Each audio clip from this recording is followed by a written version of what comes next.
मुख्यमंत्री देवेंद्र फडणवीस यांच्या मार्गदर्शनाखाली 100 दिवसांच्या कार्यालयीन सुधारणा कार्यक्रमांतर्गत भारतीय गुणवत्ता परिषद संस्थेकडून आज कोल्हापूर महानगरपालिकेच्या कामकाजाचं मूल्यमापन करण्यात आलं।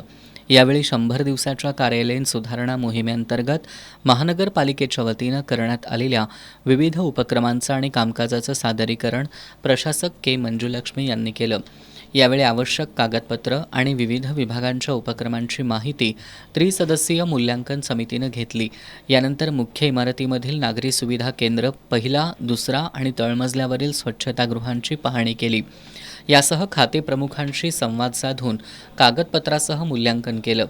या त्रिसदस्यीय समितीमध्ये सुब्रतो बोस, एच.बी. चावला आणि जयेश यादव यांचा समावेश होता।